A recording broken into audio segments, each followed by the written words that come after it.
मेरा नाम मुस्कान है। हम लोग गांव में रहते थे और हमारी ज़िंदगी बहुत ही सिंपल सी थी। मेरी उम्र अभी 16 साल की थी जब मेरे पिताजी इस दुनिया से हमें छोड़कर चले गए थे। पिताजी के गुजर जाने के बाद हमारे घर के हालात बहुत ही ज़्यादा खराब हो गए थे। इसलिए मेरी माँ ने गांव के सरपंच के यहाँ नौकरी करना शुरू कर दी।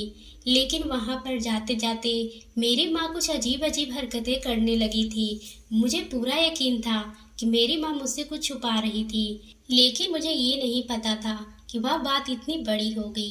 एक दिन मैंने यही सब जानने के लिए उनका पीछा करने की कोशिश की और उनको पकड़ लिया था। ये देखकर वह भी हैरान हो गई थी, क्योंकि मैं उनकी सच्चाई को जानना चाहती थी। उसके बाद उन्होंने मुझे एक ऐसी बात बताई जिसे सुनकर मेरे तो होश ही उड़ गए थे और मुझे अपने कानों पर विश्वास ही नहीं हो रहा था। मेरे पिताजी एक वैद्य थे। जब वो जिंदा थे तब हमारी जिंदगी बहुत ही अच्छी तरीके से गुजर रही थी, क्योंकि गांव में सारे लोग मेरे पिताजी की बहुत ही इज्जत किया करते थे। और मेरे पिताजी के गांव में एक छोटी सी दुकान थी। लोग उनसे दूर दूर से अपने इलाज करवाने के लिए आते थे। उन दिनों हमारे पास किसी चीज की कोई कमी नहीं थी। फिर एक दिन मेरे पापा की तबीयत खराब होने लगी और इनकी इतनी ज्यादा तबीयत खराब हो गई थी कि जमा हुआ सारा पैसा उनके इलाज में लगने लगा था। यहाँ तक कि हमारे रिश्तेदार ने भी जितना हो सकता था उन्होंने हमारी मदद की थी। फिर भी मेरे पापा नहीं बच सके। मेरी माँ मुझे किसी काम के लिए भी डाल नहीं सकती थी, क्योंकि भाई अभी छोटा था। पिताजी के गुजर जाने के बाद हमारी जिंदगी बिल्कुल बेरंग हो गई थी और हम लोग बहुत ही ज्यादा परेशान रहने लगे थे। हम दो भाई बहन थे। मैं पहले सरकारी स्कूल में पढ़ती थी, लेकिन अब तो मेरा सरकारी स्कूल में जाना बंद हो गया था, क्योंकि अब मुझे अपने घर में ही अपने छोटे भाई की देखभाल करना पड़ता था। घर के बिगड़ते हुए हालात संभालने के लिए मेरी माँ ने लोगों के घरों में काम करना शुरू कर दी थी। मेरी माँ बड़ी ही मेहनत से लोगों के घरों में काम करती थी और जो पैसे वो कमाकर लाती थी उससे घर का खर्चा चलता था। जब पापा जिंदा थे तो वह घर की सारी जिम्मेदारियां खुद ही उठाए रहते थे। वह एक प्रसिद्ध वैद्य थे और लोगों की बीमारियों के लिए दवाइयाँ भी बनाया करते थे। मेरी माँ भी उनके साथ ही दवाइयाँ बनाया करती थी। लेकिन पिताजी के जाने के बाद वह बिल्कुल टूट कर रह गई थी। ऊपर से घर की सारी जिम्मेदारियाँ और बच्चों की जिम्मेदारियाँ भी उन्हीं पर आ गया था। लेकिन एक अजीब सी बात यह थी कि मेरे पिताजी के मरने के बाद कुछ लोगों ने मेरे पिताजी पर आरोप लगाया था कि वह गलत दवाइयाँ बनाकर लोगों का इलाज कर रहे थे, क्योंकि उन लोगों ने मेरे पिताजी की दुकान खाली करवानी थी, जो कि गांव के बिल्कुल बीच में थी। इसलिए वो इस दुकान को खरीदना चाह रहे थे। लेकिन जीते जी मेरे पिताजी ने उनको वह दुकान नहीं बेची थी। जब मेरे पिताजी की तबीयत गिर गई तो मजबूरन माँ को वह दुकान बेचना ही पड़ गया था। पर वो पैसे भी मेरे पिताजी के इलाज में खत्म हो गए थे। पर कुछ दिनों के बाद वो गुजर गए। मेरी माँ जिन लोगों के घर में काम किया करती थी वो लोग ने ज्यादा पैसे तो नहीं देते थे। एक दिन मैंने अपनी माँ से कहा कि आप सरपंच जी के हवेली में काम करने क्यों नहीं चली जाती, वहाँ पर काम करेंगे तो आपको अच्छे पैसे मिलेंगे। मेरी माँ ने कहा कि सरपंच जी के घर में तो पहले से ही काफी सारे नौकर काम कर रहे हैं, मुझे तो मुश्किल लगता है कि मुझे वहाँ काम भी मिल जाए। मैंने कहा वहाँ जाकर एक बार बात तो करो, क्या पता काम की जरूरत हो। वैसे भी सरपंच जी के दो बेटे थे और दोनों की ही पत्नियां अपने लिए अलग अलग नौकरानियां रखी हुई थी, क्या पता आपके लिए भी वहाँ पर कोई काम हो। मेरी माँ ने कहा हाँ, एक बार जाकर देख लेती हूँ, क्या पता वहाँ किसी नौकरानी की जरूरत हो। वह अगले ही दिन सरपंच जी की हवेली पर काम करने के लिए चली गई। मेरी माँ 32 साल की थी, लेकिन फिर भी वह बहुत ही ज्यादा खूबसूरत थी और रंग रूप की गोरी थी। मेरे पिताजी मेरी माँ को बहुत ही प्यार करते थे। खैर मेरी माँ को हवेली में काम करने का मौका मिल गया था। मैं भी खुश हो गई थी कि चलो मेरी माँ को हवेली में काम मिल गया है तो अब उन्हें सिर्फ हवेली में ही काम करना पड़ेगा और हवेली के काम करने से ही उन्हें काफी सारे पैसे मिल जाएंगे। उन्हें घर घर जाकर काम नहीं करना पड़ेगा, क्योंकि मेरी माँ एक दिन में 2-3 घरों में जाकर काम करती थी। बहुत ज़्यादा ही थक जाया करती थी। मैं भी पढ़ी लिखी नहीं थी। अगर पढ़ी लिखी होती तो कोई नौकरी कर लेती, या फिर मेरा भाई जवान होता तो वह भी कोई काम कर लेता। वह भी मुझसे छोटा ही था। मैं जब भी कहती कि मुझे भी किसी के घर में काम लगवा दो, तो मेरी माँ मुझे मना कर दिया करती थी। अगर तुम लोगों के घरों में काम करने के लिए जाओगी, तो फिर तुम्हारे छोटे भाई का ध्यान कौन रखेगा? इसलिए मुझे घर में ही रहना पड़ता था। और मेरी माँ सरपंच जी के यहाँ काम करने के लिए जाने लगी थी। एक दिन मेरी माँ हवेली से जब घर वापस आई, तो घर में कुछ तलाश करने लगी थी। मैंने अपनी माँ से कहा, माँ क्या ढूंढ रही हो? अभी तो काम करके आप वापस आई हो, थोड़ा आराम कर लो। चलो मैं तुम्हारे लिए खाना लगा देती हूँ। लेकिन मेरी माँ ने कहा, मैं थोड़ी देर में खाना खाऊंगी। और वह फिर कुछ ढूंढने लग गई। मैं वहीं पर खड़ी हुई अपनी माँ को देख रही थी। फिर उन्होंने मेरी तरफ देखकर कहा, तुम्हारे पिताजी का एक पुराना सा डब्बा पड़ा हुआ था, वो कहाँ है? मैंने कहा, माँ आप उस पुराने डिब्बा का क्या करोगी? माँ कहने लगी कि बस मुझे ज़रूरत है, तुम मेरी मदद करो उसको ढूंढने में। माँ मुझे बहुत जल्दी में लग रही थी और बहुत ही ज़्यादा परेशान भी लग रही थी। थोड़ी ही देर के बाद वो डब्बा मिल गया था, तो मेरी माँ को सुकून मिल गया था। लेकिन उन्होंने मुझे बताया नहीं था कि वह इस डिब्बे को क्यों ढूंढ रही थी। फिर एक दिन मैंने उनको यह अजीब सी हरकत करते हुए देखा था। उसको देखकर मुझे बड़ी ही हैरानी हुई थी। मैंने देखा कि माँ के कमरे की खिड़की टूटी हुई थी। जब मैं खिड़की के पास से गुजर रही थी, तो मेरी माँ कमरे के अंदर शीशे के पास खड़ी हुई थी और कुछ कर रही थी। उन्होंने अपने चेहरे के ऊपर एक अजीब तरह का लेप लगाया हुआ था और फिर उसको अपने हाथ पैरों और गर्दन पर भी लगा रखी थी। मैं हैरान रह गई थी, मेरी माँ क्या कर रही थी। फिर थोड़ी ही देर के बाद बाथरूम में नहाने के लिए चली गई।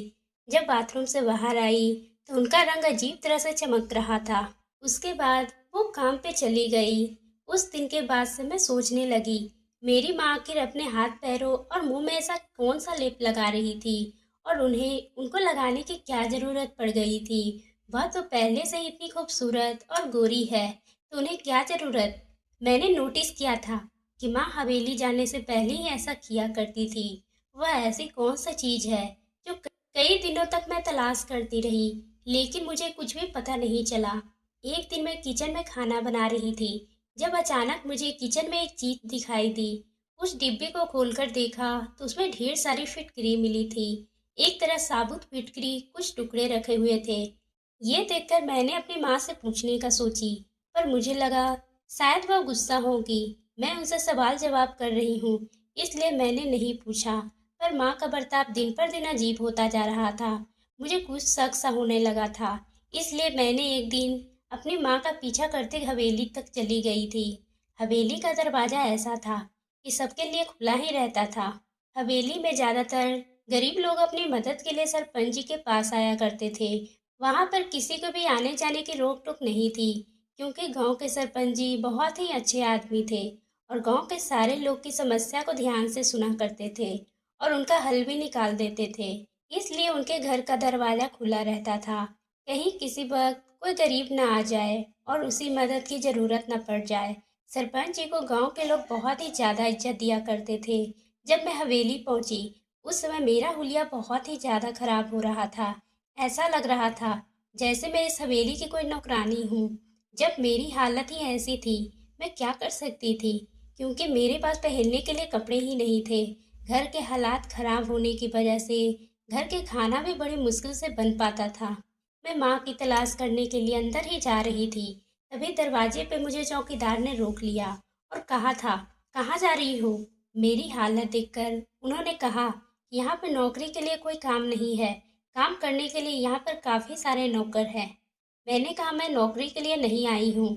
वह चौकीदार कहने लगा, अच्छा तो कोई भीख मांगने वाली लगती हो, रुको मैं अभी कुछ खाने के लिए लाता हूँ। उस चौकीदार की बात मुझे बहुत ही बुरी लगी थी।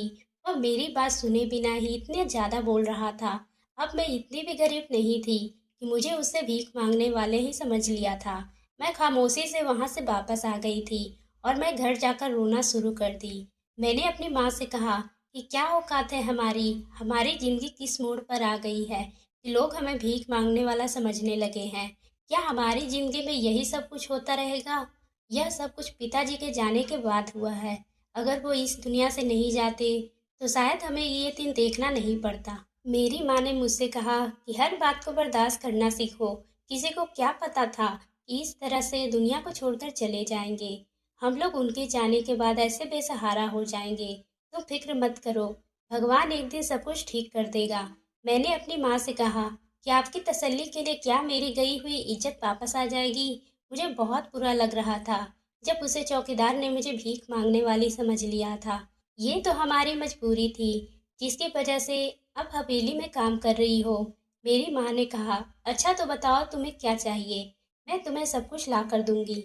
मैंने कहा कि कहाँ से लाकर दोगी, यह हमारे पास खाने को तो पूरा नहीं होता, और आप मेरी ख्वाहिश पूरी करने की बात कर रही हो। मेरी ख्वाहिश छोटी मोटी नहीं है, मेरी बहुत बड़ी बड़ी ख्वाहिश है, जिसको शायद आप तो क्या कोई भी पूरा नहीं कर सकता। मेरी माँ ने कहा, अच्छा तुम बताओ तो सही तुम्हें क्या चाहिए। मुझे अपनी माँ की जिद करने पर बहुत ही गुस्सा आ गया था, और मैंने उन्हें कहा, बहुत सारे कपड़े चाहिए, अच्छे अच्छे ज्वेलरी चाहिए, और महंगा वाला मेकअप भी चाहिए। मुझे अच्छे अच्छे किताबें चाहिए जिसको मैं पढ़ सकूं। मुझे एक मोबाइल भी चाहिए, घर में टीवी चाहिए, और गर्मी बहुत ही ज़्यादा लगती है, इसलिए वह जो बड़े लोगों के घरों में होता है ना, घर ठंडा करने वाला एसी भी चाहिए। क्या आप मुझे ये सब लाकर दे सकती हो। मैंने रोते हुए अपने माँ के पास से उठकर आ गई थी। मैं सारी रात अपने बिस्तर पे रोती रही थी और सोचती रही कि मुझे माँ के साथ इस तरह से बात नहीं करनी चाहिए।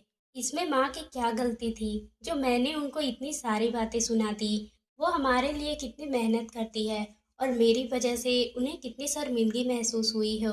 मुझे गुस्सा आ गया था, मैंने इसीलिए उनको ये सब कुछ कह दिया था।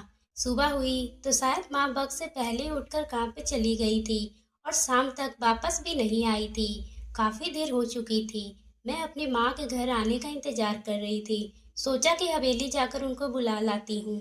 हवेली हमारे घर से थोड़ी ही दूर पर थी, लेकिन थी तो गांव के अंदर ही। अगर मैं जाती तो मेरा छोटा भाई भी मेरे पीछे पीछे चलने लग जाता, क्योंकि वैसे भी बहुत ज्यादा ही शरारती था।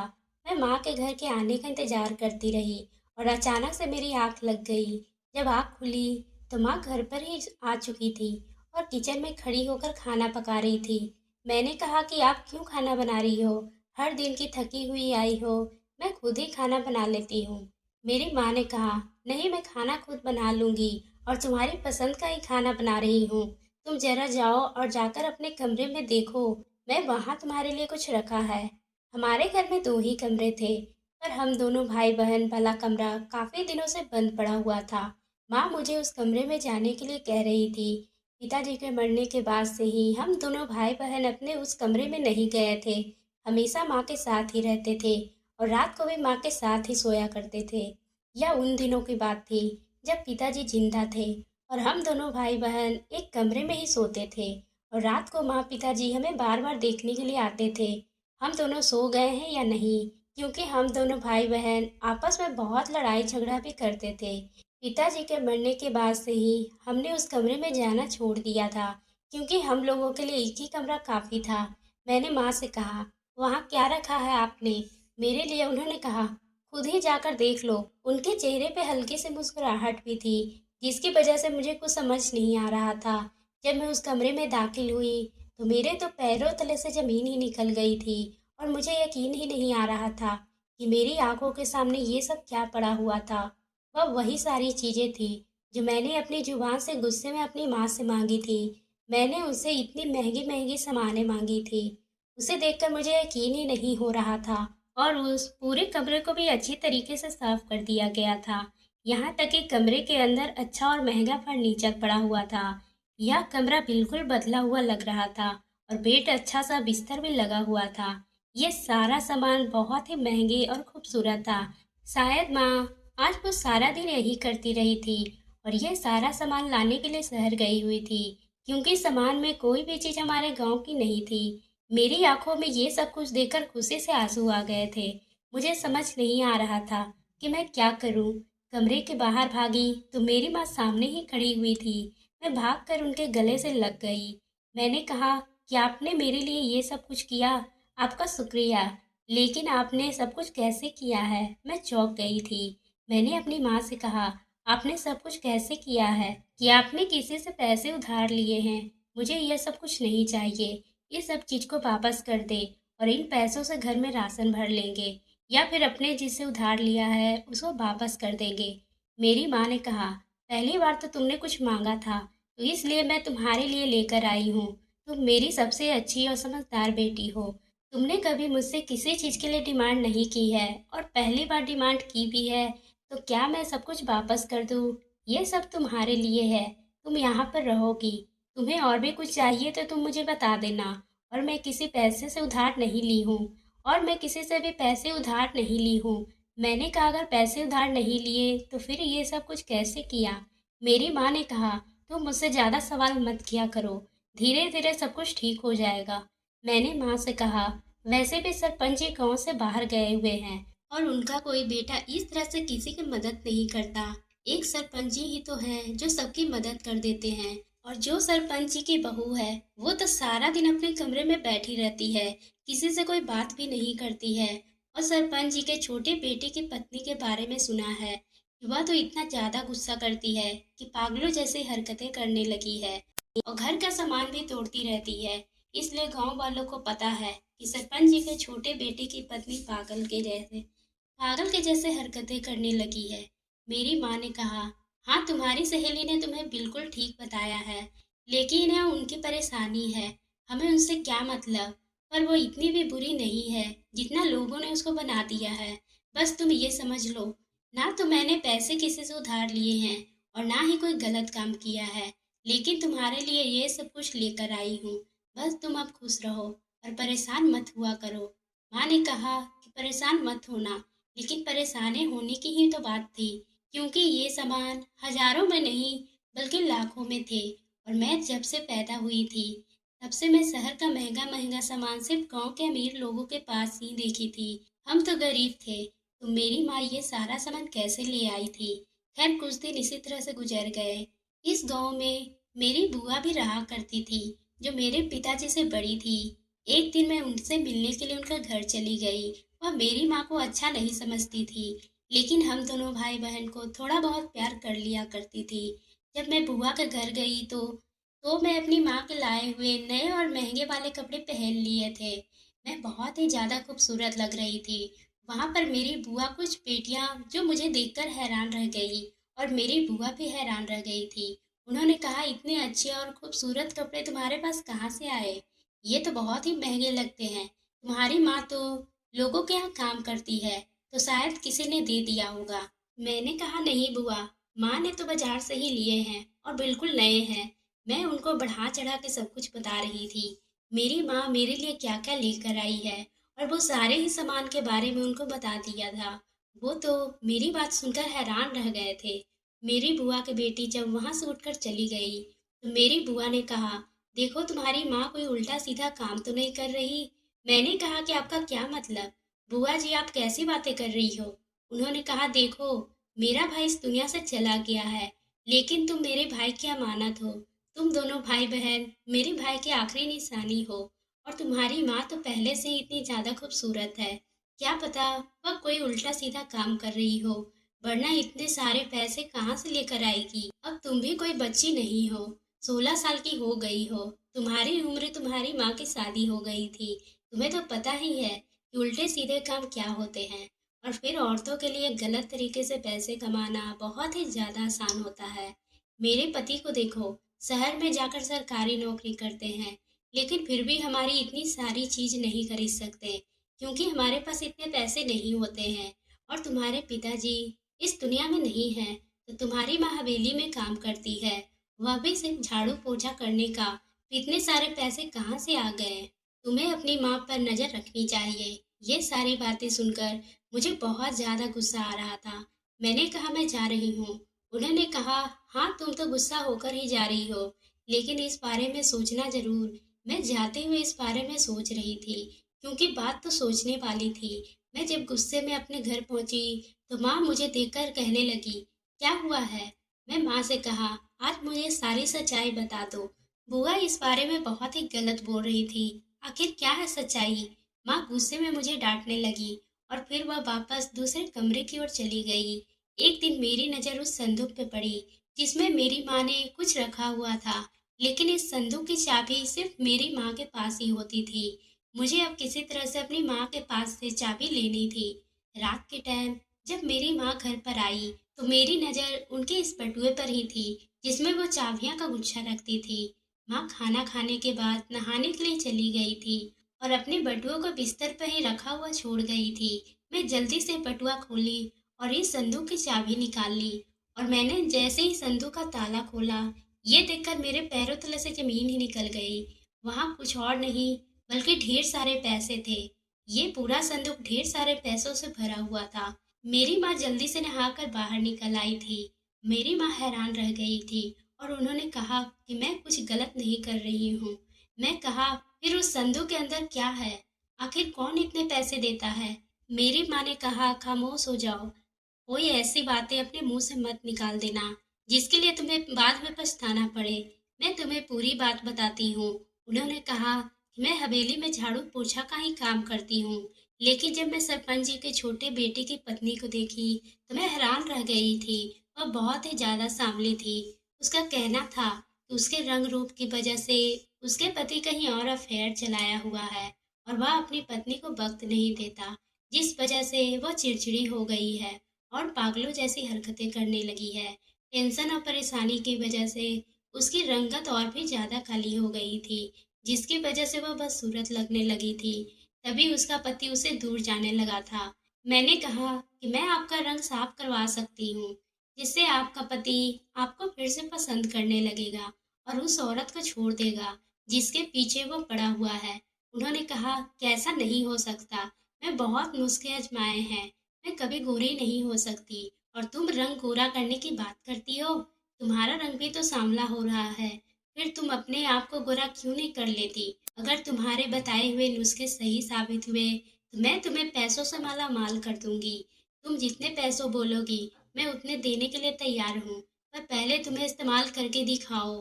मेरी माँ ने कहा कि मैं आपको एक दिन में ही अपना रंग पहले की तरफ साफ करके दिखाऊंगी। अगर मेरा रंग साफ हो गया तो आपको भी नुस्खे भी आजमाने होंगे। मैंने उनको अपना ही रंग साफ करके दिखाया। उसके बाद उन्होंने हवेली में ही काम करने वाली एक नौकरानी पर यह नुस्खा ट्राई करवाया था और वह भी गोरी हो गई थी। फिर उनको मेरी बात पे भरोसा हो गया था। अब वो इस नुस्खे को अपने ऊपर ट्राई करवाना चाहती थी। मैं तुम्हारे पिता के बनाई हुई एक दवाई जिसको वह अपनी दुकान पे बेचा करते थे, वह उनके हाथ से बनी हुई दवाई एक डिब्बे में रखी हुई थी। वह दवाई फिटकिरी से बनाई हुई थी, इसलिए मैंने बहुत सारे फिटकिरी लाकर रख ली थी और उसका पाउडर बना लिया था। तुम्हारे पिताजी की बनाई हुई दवाई में फिटकिरी का पाउडर मिलाकर उसका पेस्ट बना लेने से चेहरे पर लगाने से बहुत ही ज्यादा चमक आ जाता है, जिससे शरीर का कालापन भी दूर हो जाता है। इसलिए मैं मालकिन को दिखाने के लिए अपने ऊपर भी इस नुस्खे को ट्राई किया करती थी, और हवेली जाने से पहले मैं उस लेप को अपने चेहरे के बाकी के शरीर के हिस्सों में भी लगा लेती थी, ताकि मेरा चेहरा भी ग्लो करने लगे और साफ हो जाए। और देखो, मैं तुम्हारे सामने हूँ। जब मेरा रंग पहले की तरह नॉर्मल हो गया है और मेरे चेहरे की झुर्रियाँ भी गायब हो गई है, जो कि तुम्हारे पिताजी के गुजर जाने के बाद आ गई थी। तुम्हारे पिताजी एक जाने माने वैद्य थे और उनके पास काफी सारी ऐसी दवाइयाँ थी जो शहर के बड़े बड़े डॉक्टर के पास भी नहीं होती थी। मैं तुम्हारे पिताजी के साथ मिलकर उनके दुकान पे कुछ दवाइयाँ बनाती थी, इसलिए मुझे इस बारे में पता था। जब मालकिन का रंग काफी हद तक बेहतर हो गया और वह खूबसूरत दिखने लगी, और इसलिए उन्होंने मुझे काफी सारे पैसे दिए हैं, इसलिए मुझे नौकरी करने की कोई भी जरूरत नहीं है। हम उन पैसों से गांव में दुकान खोलेंगे।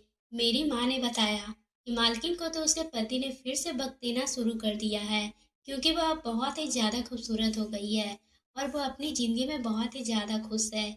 इसलिए उन्होंने मुझे खुश होकर बहुत सारे पैसे दिए हैं। मैंने अपनी माँ से माफी मांगी थी और कहा था कि मैं बुआ के कहने में आ गई थी।